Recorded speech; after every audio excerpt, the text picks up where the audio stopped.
السلام علیکم ناظرین، پاکستان نے افغان طالبان رجیم کے خلاف آپریشن غزب الحق کا آغاز کر دیا۔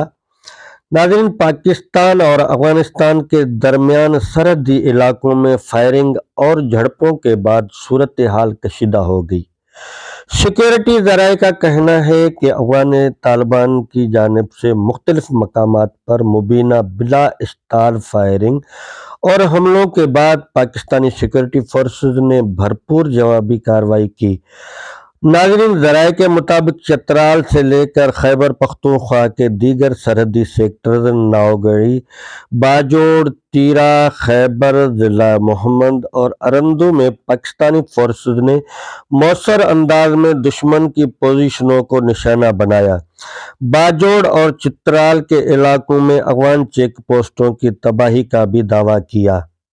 ناظرین، سیکورٹی ذرائع کا کہنا ہے طالبان نے کواد کاپٹرز کے ذریعے پاکستانی چوکیوں کو نشانہ بنانے کی کوشش کی، تاہم بروقت کارروائی کرتے ہوئے تمام ڈرونز مار گرائے۔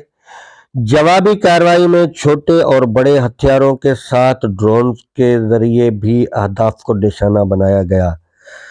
ناظرین، ذرائع کے مطابق کارروائی کے نتیجے میں افغان طالبان کے کم و بیش 22 اہلکاروں کی ہلاکت کی اطلاعات سامنے آ رہی ہیں، جبکہ متعدد ٹھکانے تباہ کیے گئے۔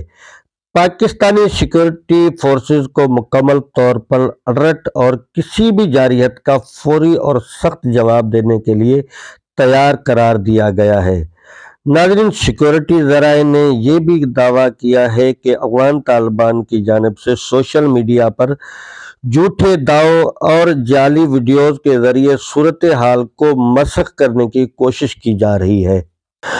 دوسری جانب افغان میڈیا کے مطابق اسلامی امارت افغانستان کے سپریم لیڈر ہیبت اللہ اخونزادہ مبینہ طور پر پاکستانی فضائی حملوں میں ہلاک ہو گئے ہیں۔ اطلاعات کے مطابق کابل میں قائم ہیڈ کوارٹرز کو نشانہ بنایا گیا، جہاں کئی سینئر طالبان کمانڈر بھی مارے گئے ہیں۔ ناظرین، دوسری جانب نیتن یاہو نے کہا ہے کہ اسرائیل اور بھارت افغانستان کے حمایت میں کندھے سے کندھا ملا کر کھڑے ہیں۔ اسرائیلی وزیر اعظم کا کہنا ہے کہ افغانستان کو پاکستانی جارحیت کا سامنا ہے۔ افغانستان انڈیا کا ایک بڑا اسٹریٹجک پارٹنر ہے اور ہم ہیبت اللہ حکومت کو اسرائیل کا اچھا اتحادی سمجھتے ہیں اور ہم بہت جلد افغانستان کے لیے بہت بڑے امدادی پیکیج کا اعلان بھی کرنے جا رہے ہیں۔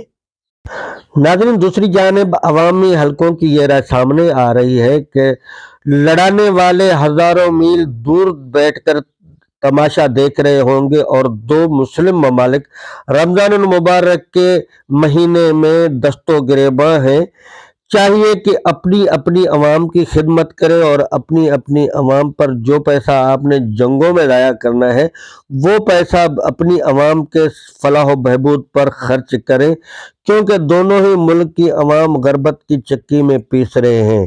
دوستو، آج تک اتنا ہی، ملتے ہیں اگلے ولاگ میں، تب تک اپنا خیال رکھیے گا۔ اگر ابھی تک آپ نے چینل کو سبسکرائب نہیں کیا تو چینل کو سبسکرائب کر لیں۔ اللہ حافظ۔